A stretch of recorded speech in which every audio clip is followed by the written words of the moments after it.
Priya's leg folded under the kick.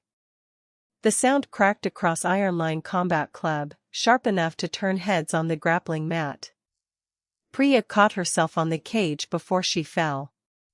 6 weeks into training, she still apologized whenever somebody hit her too hard. "Sorry," she said now. Blake Tolliver smiled through his mouthguard. "Don't apologize. Toughen up."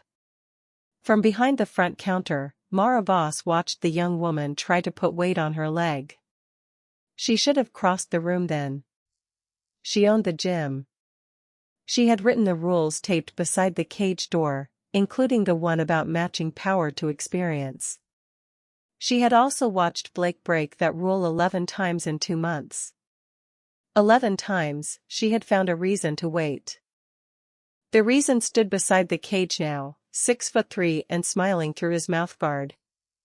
Blake was a legitimate Brazilian Jiu-Jitsu black belt. Mara had promoted herself, a middling amateur heavyweight, and the source of almost $3,000 a month in memberships and private lessons. Ironline's lease increased in September. The red cells on Mara's spreadsheet said Blake mattered. Priya limped toward the water fountain. Mara let her go. That was the choice she made. The bell over the front door chimed before she could call it anything else. The woman who entered looked as though she had come straight from a repair shop, late 20s, perhaps, grease on one cuff of a canvas jacket, faded jeans, steel-toed boots. She stopped inside the door and took in the cage, mats, exits, and people in a single quiet sweep.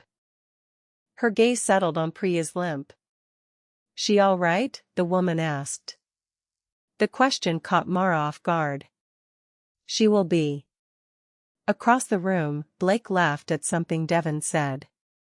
The woman looked at Mara then, not accusingly, which somehow made it worse. "You take drop-ins?" "I only need a bag." $25. Last hour of the night. She counted out crumpled bills from a worn wallet. Name? Sable Reyes. Yoga studios 2 doors down, Blake called from the cage. "In case you're looking for the quiet class." Devon and Marcus laughed. Sable glanced at Blake's gloves, then at Priya's bruising leg. "I found the quiet class," she said. Blake stopped smiling. Mara gave her the waiver and the abbreviated safety briefing: no sparring without approval, proper equipment required, stop meant stop. Sable read the relevant page, initialed it, and signed. "Bags are behind the white line," Mara said. She nearly added a warning about Blake. The fact that she considered warning a stranger instead of controlling her own member made something sour move through her stomach. Sable followed her glance toward him. "I only need a bag," she repeated. 10 minutes later she returned from the locker room in a gray t-shirt and loose training pants, carrying an old duffel. At the back mat she tested her left knee with a shallow bend, then warmed up one joint at a time. Mara noticed the knee. She noticed something else too: Sable's balance, the quiet transfer of weight, the way her hands returned naturally to her face. Old experience recognizing old experience. Sable took out ordinary cotton hand wraps, wound them neatly, and pulled on a pair of well-used 12-ounce bag gloves. She checked the bag's chain, steadied it with both palms, and began with nothing more dramatic than footwork. Blake noticed her after less than a minute. "New girl looks lost," Devon said. "She'll figure it out," Mara called from the counter. It was a warning. Blake heard it. He smiled anyway. He crossed the mat with his 16-ounce sparring gloves tucked under one arm. He had already taken off his GI after grappling rounds, leaving him in a rash guard and shorts. "I'm Blake," he said. "I help with the fight team." Sable kept circling the bag. "Good for you." Devon laughed. Blake's smile tightened. "Bag doesn't teach timing," he said. "If you want, I can give you a light round." "Defense only." "No, thanks." 3 minutes. I won't hit back. Sable stopped the bag. I said no. Mara came out from behind the counter. Blake. Leave her to her workout. For a moment, she thought that would be enough.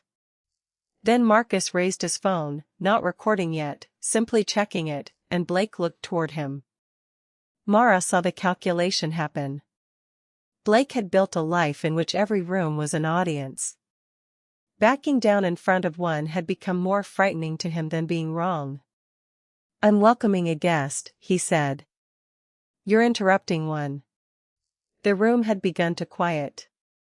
Priya watched from the water fountain. Toby, a middle-aged accountant who had spent 6 months trying not to flinch under Blake's pressure, stopped coiling a jump rope. Blake looked at Sable. Unless you're worried. Sable slowly removed her bag gloves. Mara felt the old instinct at the base of her skull again, not excitement. Recognition. You don't have to prove anything, Mara said. I'm not proving anything, Sable said. She looked at Blake. And I'm not sparring you. Mara pointed toward the cage. You heard her. Round is over before it starts. Blake held up both hands and walked backward, smiling as if the retreat had been his idea. Mara stayed until he reached Devon and Marcus. Then Priya called her name from the water fountain. The bruise on the young woman's thigh had darkened, and she could no longer bend the knee without pain. Mara guided her to the bench, checked the joint, and began explaining why she wanted her seen at urgent care. Behind them, gloves struck the heavy bag again. Then stopped. One touch, Blake said. You tell me if my range is wrong. Mara turned. Blake had put on his sparring gloves and mouthguard. Sable stood near the white line with her bag gloves removed, her hands still wrapped. He extended a slow jab toward her face as though demonstrating distance. Blake, no. He looked toward Mara, but his glove kept traveling. Sable leaned away from it. I'm not hitting her. Step away from her. Now. The room went still. Blake's smile disappeared. For 1 second Mara saw the choice available to him. He could lower his hands, laugh at himself, and let the night continue. Instead he tossed a pair of 16-ounce gloves at Sable's feet. She came to a fight, Jim, he said. Let's stop treating her like glass. Sable looked down at the gloves, then toward the front door. Blake had placed himself between the two, not blocking it outright, only occupying the space in a way that demanded she either retreat around him or make him move. Mara started forward. Sable picked up the gloves. No, Mara said. You don't owe him around. I know. Sable pulled on the first glove. I'm ending the conversation. You supervise. The instant you call it, I'm done. Mara should still have refused.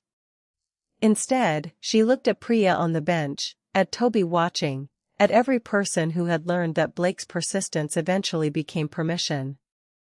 If she forced Sable to leave while Blake remained, the lesson would be the same one she had taught for 3 years. Technical movement only, Mara said. 30 seconds. No power. Blake, 1 violation and your membership is suspended before the gloves come off. Blake gave a small laugh. Whatever makes everybody comfortable. It isn't for you, Sable said. They touched gloves at center mat. Mara stood close enough to reach either of them. Technical movement only. No power. Blake, you agreed to defense. Sable, touch contact. If I say stop, you stop. Both nodded. For the first 10 seconds, Blake kept his promise. He moved with his hands low, offering exaggerated openings and making a show of slipping punches Sable had not thrown. You can hit me, he said. Sable gave him a jab that stopped at his glove. He parried it theatrically. Devon chuckled. Sable tried another. Blake slapped it aside and tapped her forehead harder than necessary. Hands up. Mara saw Sable's expression change by almost nothing. The next time Blake reached, Sable was no longer there. She moved half a step outside his lead foot, touched his ribs, and reset before he had turned. Toby made a sound under his breath.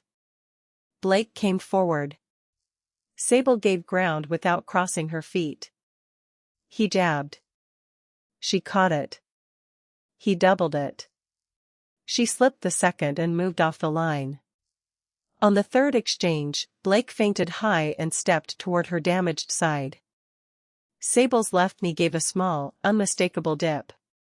Her hand touched the floor before she recovered. Devon laughed. Blake saw weakness. Mara saw something else. Sable's face had gone pale, and for the first time since she entered the gym, her breathing had lost its rhythm. Stop, Mara said. Sable raised one glove. I'm all right. That wasn't a question. Round's over. Mara moved between them. Sable began backing toward the equipment cabinet. Blake looked at Marcus's phone. Humiliation reached him before judgment did. 30 seconds, he said. She can't even finish 30 seconds? Take your gloves off, Blake. Nothing she did looked spectacular. That was what made it unmistakable. Blake knew now. The knowledge did not make him cautious. It made him angry. He stepped around Mara and drove a left hook into Sable's raised glove with enough force to turn her head. Sable backed away immediately. Blake followed. He crowded her with his shoulders high and threw a right hand after two commands to stop, far beyond the round they had agreed to. Sable slipped outside it. Her left leg hesitated beneath her again. Blake saw the hesitation. He attacked it. His next right hand came wide and heavy, all of his weight traveling past his front knee. Sable moved inside the arc. Her rear hand traveled 6 inches down the center, not a swing, not a dramatic wind-up, just a compact counter arriving while Blake's chin was forward and his feet were out of position. The gloves made a flat sound. Blake dropped to one knee. His other leg tried to stand without him. Then he rolled onto his side and lay still. Mara was beside him before the room understood what it had seen. Round's over. Nobody move him. Toby, call 911. Tell them brief loss of consciousness after a head strike. Priya, bring the first aid kit and the cervical collar. Sable stepped back, removed her mouthguard, and kept her hands where Mara could see them. He was out before he hit, she said. I know. Blake drew a noisy breath. Mara checked his airway without forcing his neck, spoke his name, and watched his eyes open without finding anything.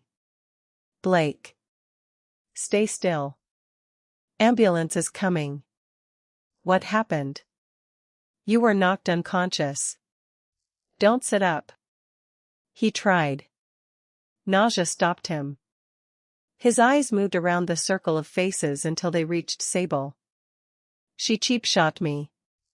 Nobody answered. Marcus lowered his phone. I got the round. Then save it, Mara said. Don't post it. Save the original for the incident report. Blake looked at her as if she had betrayed him. The truth was uglier. She had betrayed everyone else first. The paramedics arrived in 7 minutes. They kept Blake on the floor, assessed his neck and neurological signs, then moved him to a stretcher. By then he could answer his name and the month, but not what had happened immediately before the punch. They recommended the emergency department because he had lost consciousness and remained nauseated. Devon followed the ambulance in Blake's truck. Marcus emailed Mara the video before leaving. Toby and Priya gave short written statements. Mara photographed the mat, collected the gloves, and completed the first page of the gym's incident form with a hand that had begun to shake only after everyone was safe. Sable waited near the front door with her duffel over one shoulder. "I need your statement too," Mara said. "You have the video. I have a duty to document it. And my insurance company will ask." Sable looked toward the parking lot. "Am I being detained?" "No." "Then email me the form." She placed her address on the counter and turned to leave. "Sable." The woman stopped. Mara had prepared an apology in her head. It sounded clean there. Almost noble. No clean version survived contact with the facts. "I saw what he was doing before the round," Mara said. "I knew what kind of man he was before you walked in." Sable waited. "I should never have cleared it." "No," Sable said. "You shouldn't have." She left. Rain began against the high warehouse windows while Mara locked the doors. Priya remained by the counter, turning an ice pack over in her hands. "Is he coming back?" she asked. Mara looked at the young woman's leg. A bruise had begun to rise along the outside of her thigh. "Blake?" Priya nodded. Mara could have said she needed to review the video. She could have said she needed to speak with the insurer or wait for Blake's medical report. All of those things were true. None answered the question. "No," Mara said. Priya studied her face, looking for the condition attached to the promise. "He isn't coming back." Some tension left Priya's shoulders. That movement cost Mara 4 premium memberships before midnight. Blake texted from the emergency department at 11:18. He said Sable had assaulted him, Mara had failed to protect him, and his lawyer would be in touch. At 11:41, Devon cancelled. Marcus cancelled at 11:56. The fourth member sent only a thumbs down emoji before ending his autopay. Mara opened the ledger. For 3 years, she had imagined this moment as catastrophe. On the screen it was 4 cancelled rows and a number she did not have. She closed the laptop and took down Blake's photograph from the fight team wall. The next morning, Mara called her insurance carrier, preserved the original video, and gave them the incident report. Then she called Blake. He answered on the 4th ring.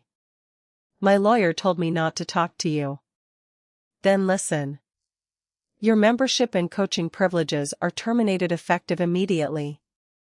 You'll receive it in writing. You are not authorized to enter the gym.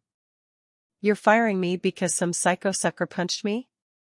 I'm firing you because you struck after I called stop.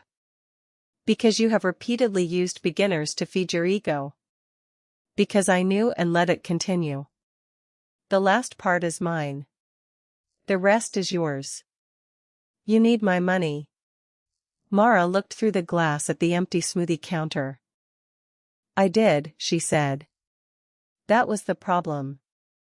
She ended the call before courage could turn back into arithmetic. The rest of the morning was less cinematic. She cancelled the produce delivery for the smoothie bar. She asked the landlord whether he would accept the September increase in 2 stages. He said no. She called again after lunch and offered a longer lease in exchange. He said he would think about it.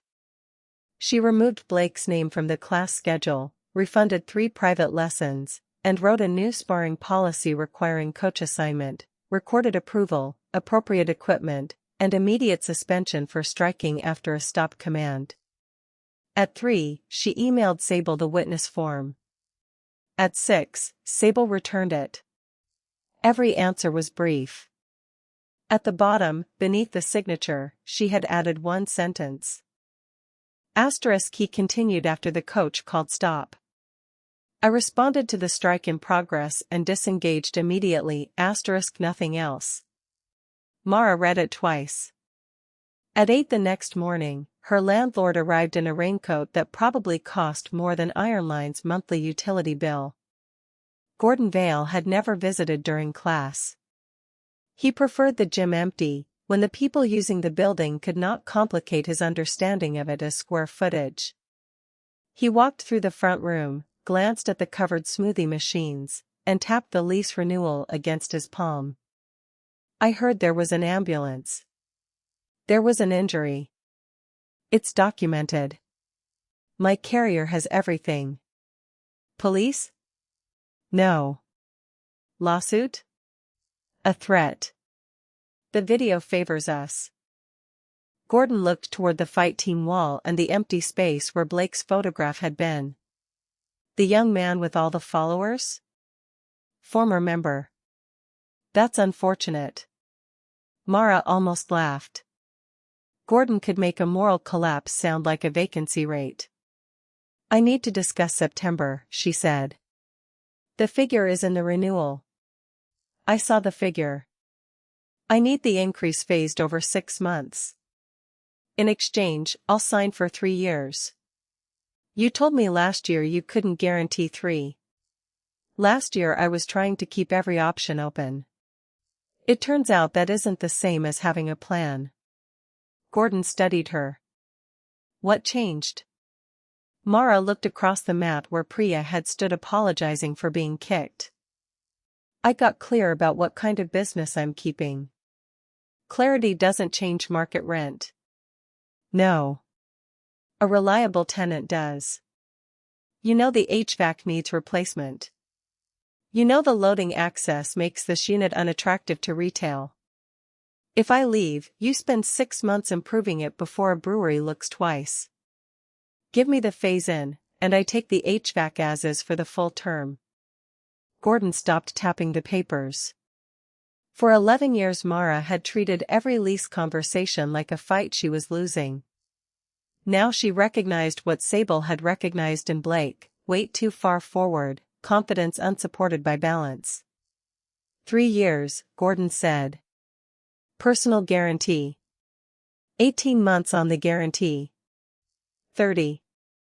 24. And the first 2 months at the current rate. He smiled without warmth. You were easier when you thought I was doing you a favor.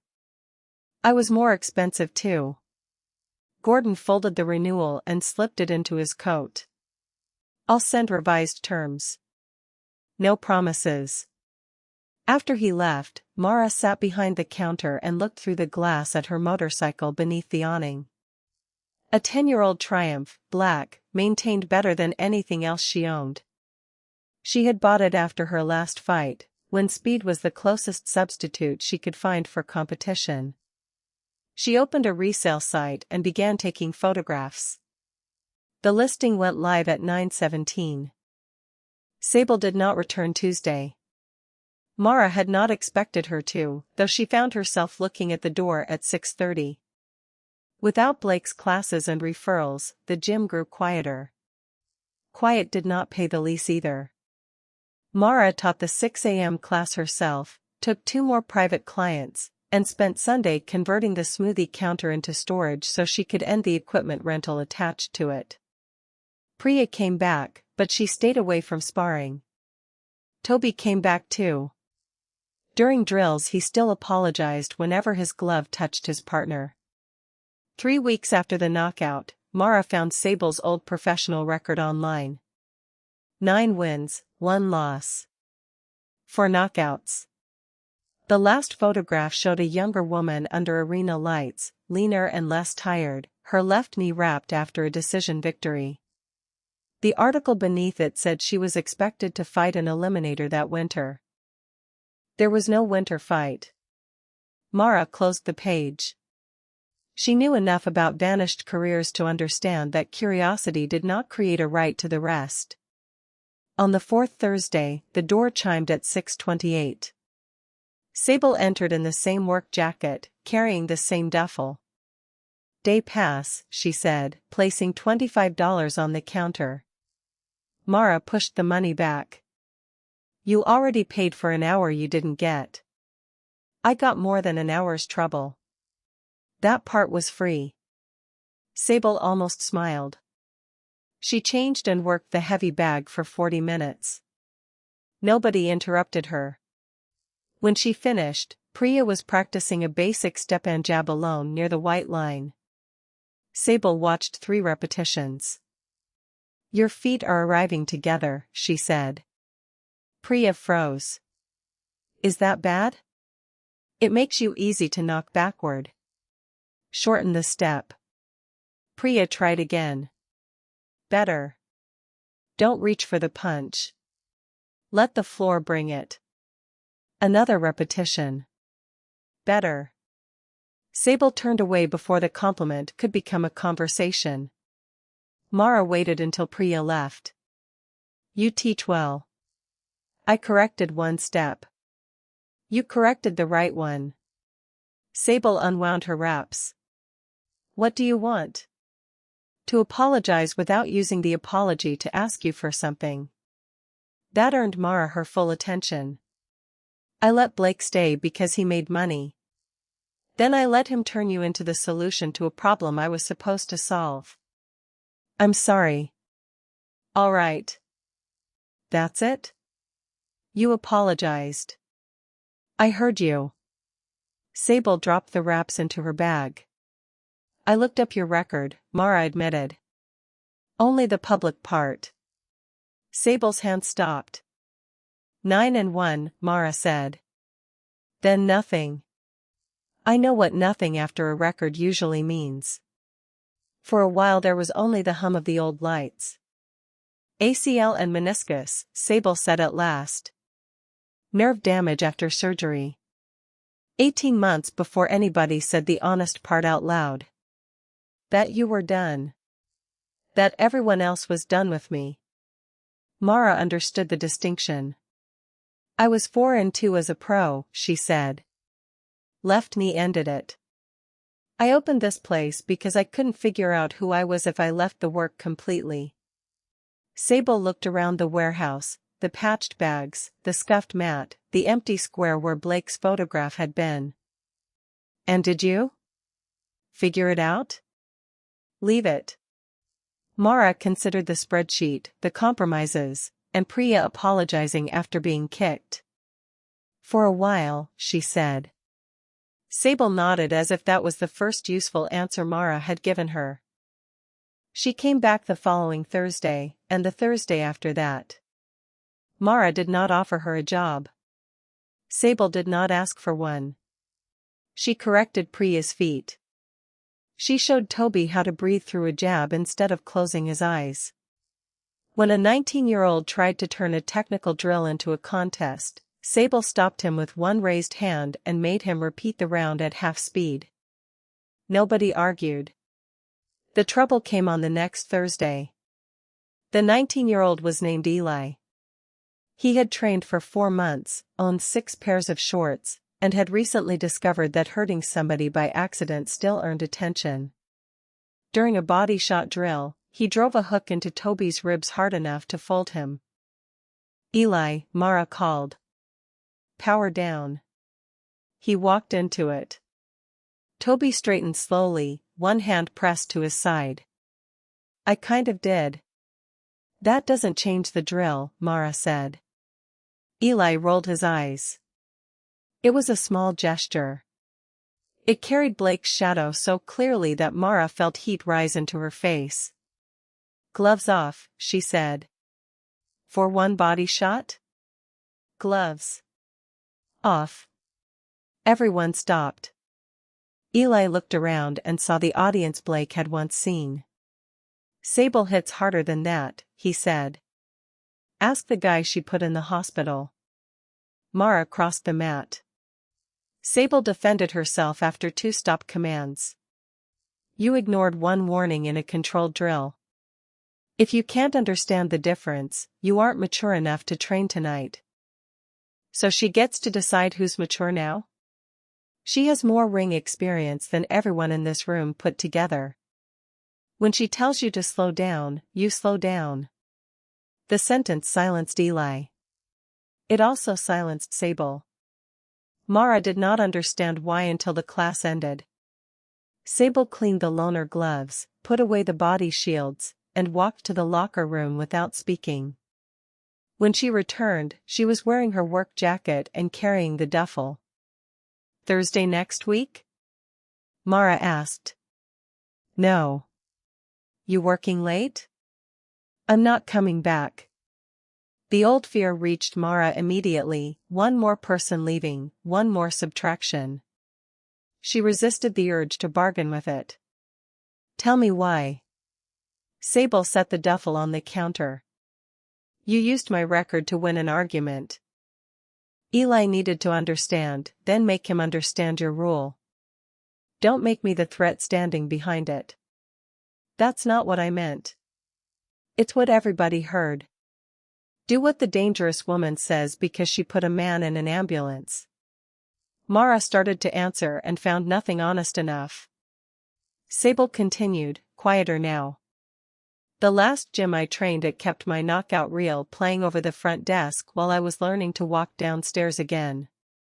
My manager used my name to sell tickets after he'd stopped returning my calls.